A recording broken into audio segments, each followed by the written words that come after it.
हाय, आपके साथ मैं हूँ Surbhi Sharma. India TV YouTube channel subscribe करिए, बेल आइकन दबाएं। और अब शुद्ध देसी सियासत। दिल्ली में आज लीडर और स्क्रिप्ट राइटर की मुलाकात हुई। प्रवास के चौथे दिन ममता से मिलने आए शबाना आजमी और जावेद अख्तर। ममता पॉलिटिकल गोलबंदी के साथ साथ मोदी सरकार की इंटेलेक्चुअल घेराबंदी में भी लगी हैं। लीडर ममता से मुलाकात के बाद राइटर जावेद अख्तर को सियासत में परिवर्तन दिखने लगा है।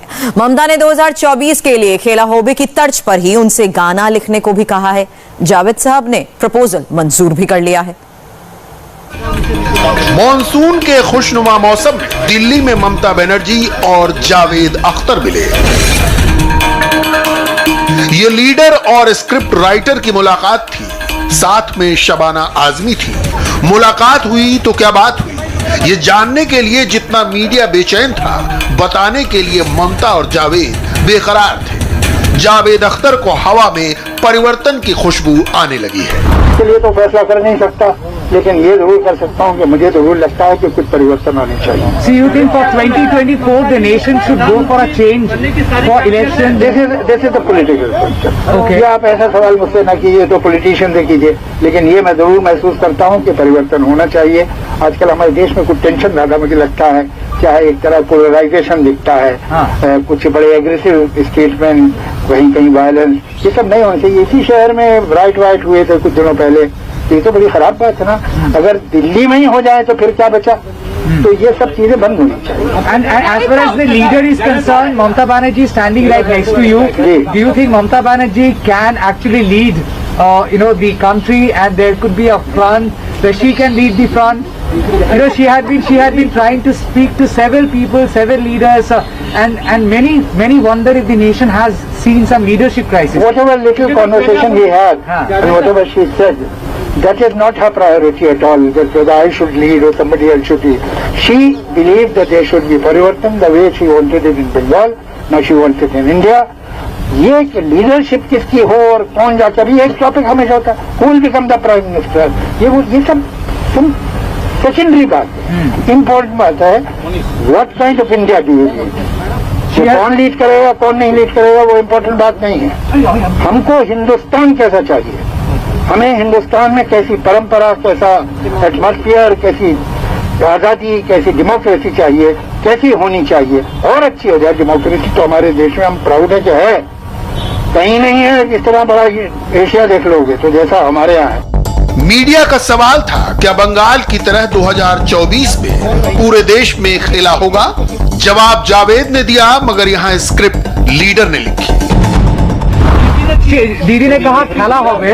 You are also a poet. You are a शायर. So how do you see that खेला होबे slogan? Do you think the खेला होबे slogan can reverberate in India? अरे भैया, अभी भी आपको सबूत चाहिए क्या? You still need some proof. No, what's your take on the खेला होबे slogan? अरे it is beyond any discussion now. There is no take. You just have to listen to. खेला होबे जावेद जी, आप इसमें आपको एक गन बनाना है। हाँ, दिल्ली में ममता की हर मुलाकात का एक मतलब है। 5 दिन के लिए कोलकाता छोड़कर मुख्यमंत्री राष्ट्रीय राजधानी में दीदी बंगाल की बाजी पूरे देश में दोहराने का ख्वाब देख रही हैं। उन्हें लगता है कि अगर बंगाल में बीजेपी को हराया जा सकता है तो बाकी देश में क्यों नहीं। बुधवार को कुछ चुनिंदा और करीबी पत्रकारों से मुलाकात के दौरान ममता बनर्जी ने कहा, मैं बिल्ली के गले में घंटी बांधना चाहती हूँ। अगर बंगाल ही कर सकता है तो हर राज्य कर सकता है। हालांकि ये और बात है कि न पूरा देश बंगाल है न बंगाल पूरा देश, मगर ममता बनर्जी अपनी मुहिम में जोर शोर से जुटी है। दरअसल बंगाल की पॉलिटिक्स में कलाकारों का बड़ा रोल है। ममता ने अभिनेता अभिनेत्रियों को पार्टी का टिकट दिया। इंटेलेक्चुअल्स और कलाकार तेजी से माहौल बनाते हैं। इंटेलेक्चुअल्स ने छोड़ा तो बंगाल में लेफ्ट का पतन हो गया। सिंगूर और नंदीग्राम के बाद लेखक कलाकार लेफ्ट के खिलाफ हो गए। 2024 की तैयारी में लगी ममता एक तरफ लाइक माइंडेड दलों की गोलबंदी में लगी है, तो दूसरी ओर वो एंटी मोदी लिबरल्स और इंटेलेक्चुअल्स को जोड़ रही है। जावेद अख्तर इनमें एक बड़ा नाम है। वो सिर्फ शायर नहीं है बल्कि राजनीति में पर्याप्त रुचि रखते हैं। राजनीतिक गहमा गहमी में बने रहना उन्हें पसंद है। पिछले दिनों यशवंत सिन्हा ने दिल्ली में अपने बंगले पर राष्ट्रीय लोकमंच की बैठक बुलाई। सिन्हा बंगाल चुनाव के दौरान तृणमूल के राष्ट्रीय उपाध्यक्ष बने हैं। उस बैठक में जावेद अख्तर भी मौजूद थे। बताने की जरूरत नहीं कि इस मोर्चे का मकसद भी एंटी मोदी गोलबंदी थी। ममता से मुलाकात के बाद जावेद अख्तर ने बंगाल की सियासत में कलाकारों के रोल पर खुतबा ही पढ़ दिया।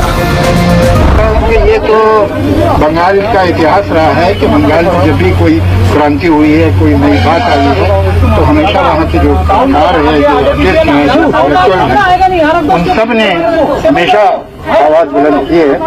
वहीं से जनगण मन आया है, वहीं से वंदे मातरम आया है, वहीं से रेवोल्यूशनरी मूवमेंट्स आए हैं। तो ये कोई हैरत की बात नहीं है कि ममता जी का वहाँ के इंटेलेक्चुअल्स ने और कवियों ने और आर्टिस्ट ने उनका साथ दिया। ये तो बंगाल का इतिहास है। सर, आने वाले दिनों में जो लड़ाई लड़ने के लिए लोग प्रस्तुति ले रहे हैं जी, आप लोगों का योगदान कैसा रहेगा? अरे खैर, हम क्या हमारा योगदान क्या, हम तो यहाँ बधाई देने आए थे। बहुत दिनों बाद मुलाकात हुई। दरअसल जावेद अख्तर के बायोडेटा की सबसे बड़ी उपलब्धि ही उनका मोदी विरोध है। 2019 के चुनाव में जब जावेद अख्तर साध्वी प्रज्ञा के खिलाफ दिग्विजय सिंह का प्रचार करने पहुंचे तो उन्होंने ये बात दो टूक लहजे में साफ कर दी थी। नरेंद्र मोदी को आप कैसे प्रधानमंत्री के तौर पे देख रहे हैं? 5 साल हो रहे हैं, आगे भी वो लड़ाई लड़ रहे हैं पूरी अपनी। हाँ, तो मुझे तो वो पसंद नहीं है जी। और मेरा ख्याल है भारत के नागरिक होने के नाते मेरा अधिकार है कि मैं उन्हें नापसंद कर सकूं अगर चाहूं तो मुझे एक्चुअली तो बीजेपी से भी इतनी तकलीफ नहीं रही है जो ये मोदी शाह क्लिक से है। मुझे लगता है कि ये लोग खराब इन्फ्लुएंस हैं अपनी पार्टी पे भी और देश पे तो है ही हैं, और एक धमकी का और एक धौंस का माहौल धीरे धीरे बन रहा है जिससे हमको इनकार करना चाहिए। मगर मोदी विरोधी जावेद अख्तर की कहानी में एक और सियासी शार्प ट्विस्ट है।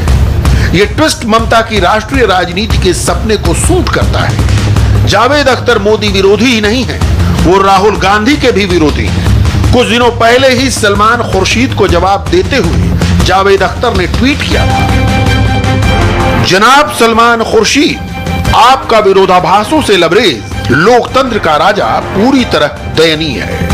राहुल गांधी विपक्ष के नेताओं में से एक तो हो सकते हैं, लेकिन जो कोई राहुल गांधी को पीएम के रूप में देखता है वो श्रीमान मोदी को हमेशा के लिए भारत के प्रधानमंत्री के रूप में कायम रखने की पूरी कोशिश कर रहा है।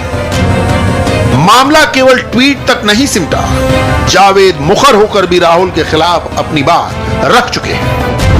नरेंद्र मोदी नहीं है तो फिर राहुल गांधी वो प्रधानमंत्री पद के लिए कैसे? देखिए, आप तो फिर ऐसा कीजिए, प्रेसिडेंशियल सिस्टम कर लीजिए तो ठीक है। क्या हम वोट करते हैं प्राइम मिनिस्टर बनाने के लिए? ऐसा नहीं होता है और अब तो बिल्कुल ही नहीं हो सकता। ये सिचुएशन आप आज डिसाइड ही नहीं कर सकते कि कौन होगा प्रधानमंत्री। अगर कल को बीजेपी भी सिंगल लार्जेस्ट पार्टी हो जाए तब भी डिसाइडेड नहीं है कि नरेंद्र मोदी ही प्राइम मिनिस्टर होंगे, और अगर दूसरे लोग आ जाए तो बिल्कुल डिसाइडेड नहीं है कि राहुल गांधी बन जाएंगे। फिर भी आप राहुल गांधी को प्रधानमंत्री के तौर पे कैसे देखते हैं? आप क्या मानते हैं? मैं देखते ही नहीं हूँ। केपेबल तो आप जब किसी को रखेंगे तब मालूम होगा वो केपेबल है कि नहीं। शायद ममता बनर्जी को जावेद अख्तर इसलिए भी सूट कर रहे हैं क्योंकि वो राहुल गांधी की प्रधानमंत्री पद की दावेदारी के खिलाफ है। बंगाल चुनाव के दौरान ममता भी राहुल को इशारों में अयोग्य करार दे चुकी है। ममता और राहुल के बीच खींचतान बरकरार है। राष्ट्रीय राजनीति में राहुल ही ममता की राह का रोड़ा है। कांग्रेस चाहती है संयुक्त विपक्ष की अगुवाई राहुल करे। बंगाल में कांग्रेस ममता बनर्जी के एकदम खिलाफ है, मगर दिल्ली में ममता ने सोनिया से रिश्ते बनाए रखे हैं। राष्ट्रीय राजनीति में ममता बनर्जी का ठोस स्पेस कांग्रेस की हरी झंडी के बगैर नहीं बन सकता। इसलिए एक तरफ वो राहुल की मां सोनिया की मिजाज पुरसी के लिए पहुंचती हैं, तो दूसरा दरवाजा उन्होंने जावेद अख्तर और शबाना आजमी के लिए खोल रखा है। जिन असदुद्दीन ओवैसी को ममता अपने मुस्लिम वोट बैंक के लिए खतरा मानती है, जावेद भरी संसद में उनको सिर्फ एक शहर का सांसद करार दे चुके हैं। याद न हो तो वो बयान फिर सुन लीजिए। एक साहब है जिन्हें ख्याल हो गया कि वो नेशनल लीडर है, हालांकि हकीकत यह है कि वो हिंदुस्तान की एक स्टेट आंध्रा, कि एक शहर हैदराबाद, कि एक शहर उस शहर के मोहल्ले के लीडर है। उन्होंने ये कहा कि वो भारत माता की जय नहीं कहना चाहते, नहीं कहेंगे, इसलिए कि संविधान उन्हें नहीं कहता है। संविधान को उन्हें शेरवानी पहनने को भी नहीं कहता और टोपी लगाने को भी नहीं कहता।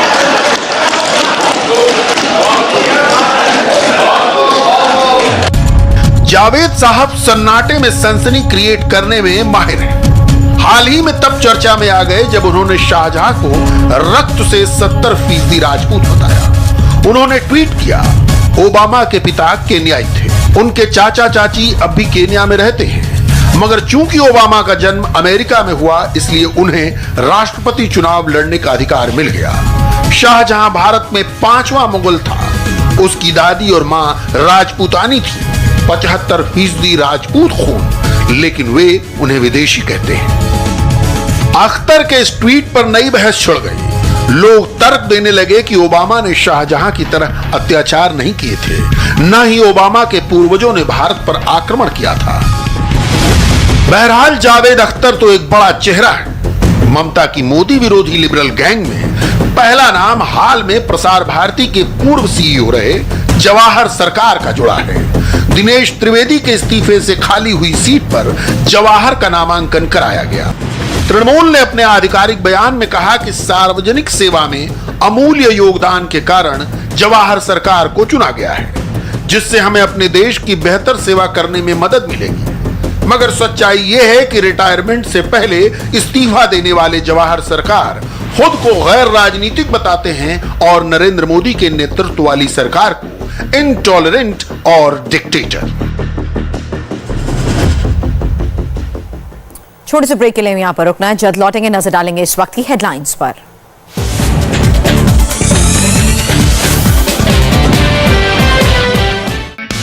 हाय, आई एम सुरभि शर्मा। खबरों से अपडेट रहने के लिए India TV YouTube channel subscribe करिए, साथ में बेल आइकन जरूर दबाएं।